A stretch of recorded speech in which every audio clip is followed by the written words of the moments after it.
Shelley, thank you for the introduction. Apologies for not being able to present live today. The Chamber was kind enough to collaborate with me in the exercising of this contingency. As stated, my name is Michael Shand, Global KPO for Quality Assurance, with all protocols dutifully recognized. I thank you all for taking the time to participate in this afternoon's segment. Ceteris paribus, all things being equal. Given its Latin origin, the phrase is much more dated than my reference point. Our HSSE manager, Ms. Khalifa Alves, whom I've known for over a decade, has deployed this age-old phrase most eloquently as a means of managing risk, expectations, and even in a manner of speaking, to dismiss one with the utmost of respect. All things being equal. But are they? It's been almost 20 years that I've been speaking publicly on the subject of carbon emissions, its impacts, ESG, before the coined phrase was popularized, trading and offsetting, still maturing legislation, not only here in Trinidad, but across the globe, and more recently, CSR, sustainability, and public-private partnerships for resilience. Over that timeline, I am truly elated to not only bear witness to the paradigm shift of risk observation and awareness, but in seeing constructive disruption emerging from the could we and is it possible and the if only we could to the this is how, by when, and we must action-laden dialogue. This conference and others like it being demonstrative of the shift and emergence I speak of. This year's theme, Navigating a Complex Energy Future, subtly reminds us of Prime Minister Rowley's September 12, 2022 statement. Trinidad and Tobago must secure its energy future now, when sharing the glaring facts about our economic outlook, which remains tethered to the energy sector. It is fitting then that my colleague Augusto Sandino, Stork's Regional Project Controls Manager, participated in yesterday's panel discussion on improving the investment climate for the energy sector in Trinidad and Tobago. Not to summarize, fearing the risk of diluting the several critical points that he and other panelists made, but to recap a salient point relevant to this segment's title and purpose. The question was asked. The Trinidad and Tobago government often talks about achieving a balance between the return to investors and the return to the people of Trinidad and Tobago, the resource owners. How do we get that balance right?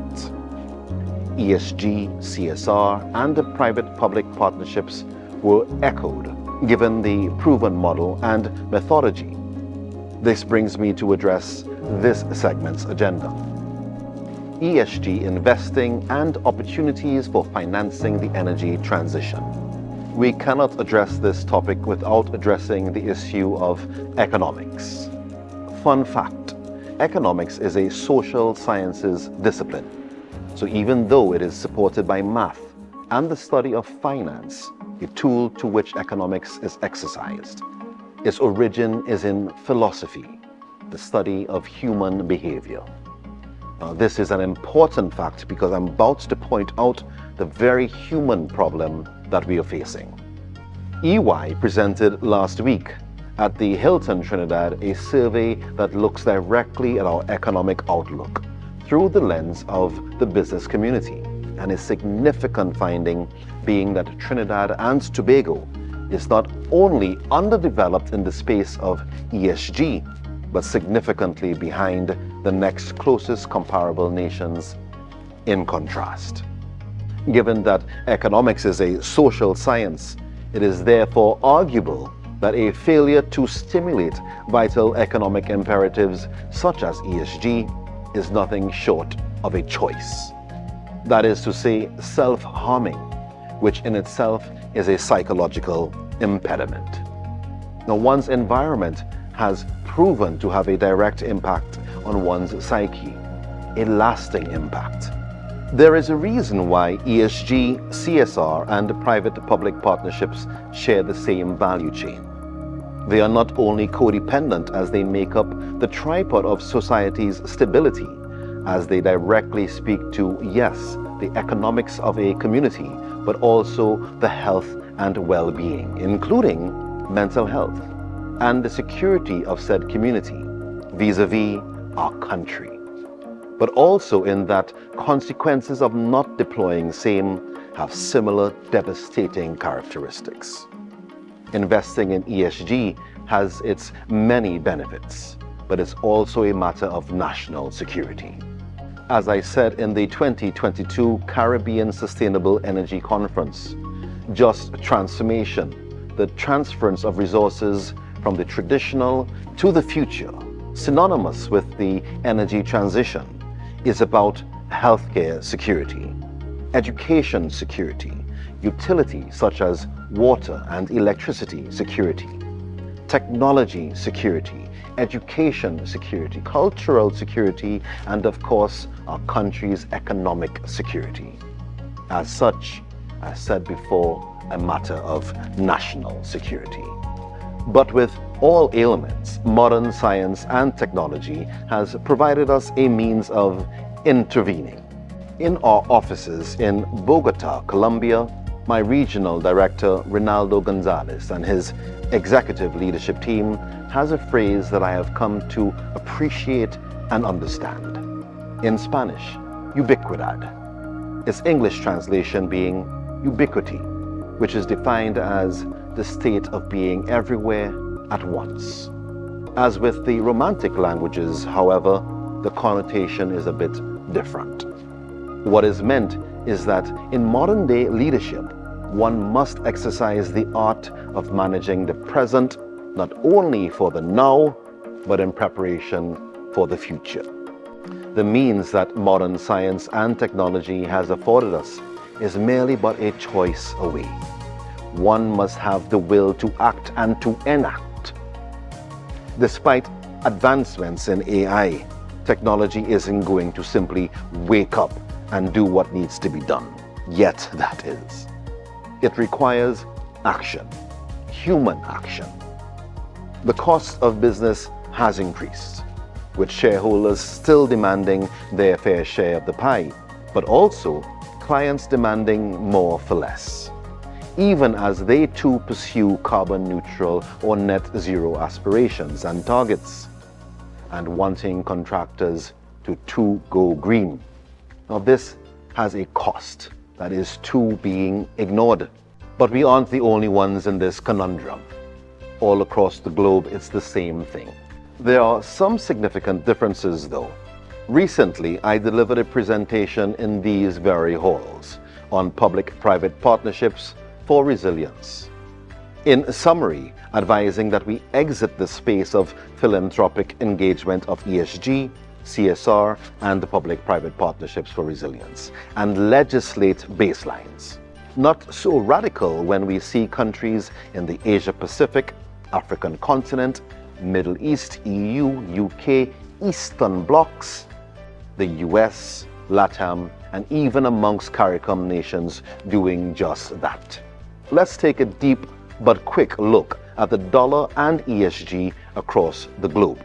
According to the Financial Times, the total assets in sustainable funds was almost at 1.7 trillion at the end of 2020, up 50% over the year. ESG funds defy havoc to ratchet huge inflows. Financial Times, the 6th of February 2021. Similarly, research from Morningstar shows that ESG funds in Europe attract net inflows of £151 billion between January and October 2020, up almost 78% on the same period in 2019. EU rules promise to reshape the opaque world of sustainable investment. Financial Times, 17th of January 2021. On the lending side, banks, private and public capital markets, investors and credit funds are all increasingly active in the ESG financing space. On the borrowing side, demand is rising from listed and privately owned corporates through to private equity-backed businesses in both large cap and mid-market space. The regulatory framework is developing fast. It will eventually mean that if you're a lender of money or an investor of capital, it will become increasingly more expensive and riskier to lend to businesses that are not on a clear, committed path to decarbonization. Ultimately, it's a question of sustainability. Why would you want to lend to a business whose lack of commitment to ESG means its long-term future could be uncertain? Mark Finner, Director, Debt Advisory, KPMG in the UK.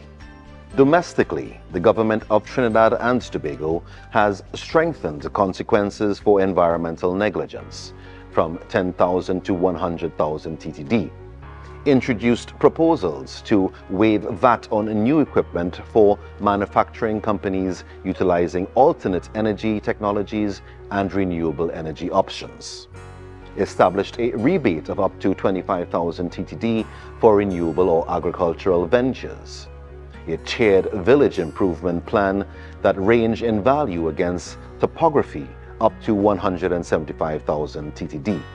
The Green Fund, not yet achieving the 100 million per year investments promised, and Green Fund tax levy. EV incentives and lofty solar aspirations. The gap and its magnitude should now be more apparent. Have we truly made ESG financing accessible? And are we prepared to invest as Barbados has, and further north, the Americans, who have made accessible for everyone $7,500 USD to help their own energy transition to EVs or to weatherizing their homes? In contrast, Trinidad offers up to $73,500 USD of tax benefits for operators engaged in carbon capture and utilization projects. I'm not sure if we can truly call that an incentive though. During the 2020 to 2021 lockdown, we began hearing the rhetoric, "Lockdown is for the privileged." This statement first emerging from the Asian diaspora, in particular India, with a population density that we cannot begin to fathom here in Trinidad and Tobago.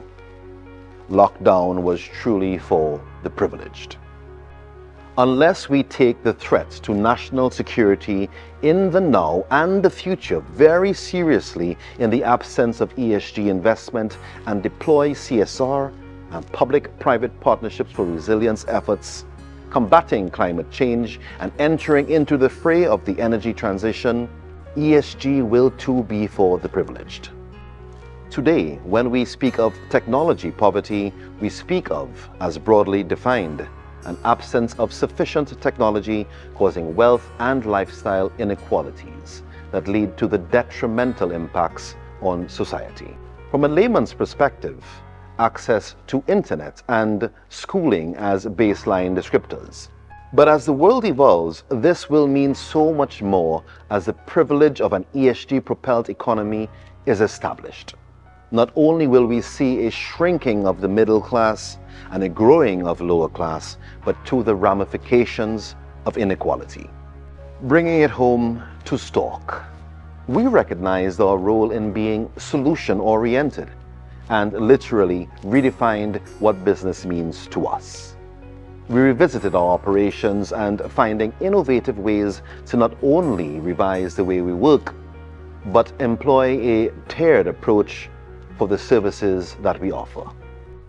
In short, our pursuits are now focused on our clients' present asset integrity, ethical operations and maintenance, net zero CCU energy transition objectives, and readying for the future, with our mission being maintaining a better world. Our CSR, ESG, and private-public partnerships are action-oriented. There's still a ways to go. We are learning. Balancing the economics of the effort takes commitment. However, we are bent on doing our part. The question begs, are you? Ceteris paribus, all things being equal. But are they? Investing and defining opportunities for ESG investment is clearly important, a matter of national security, because all things are not equal. Thank you.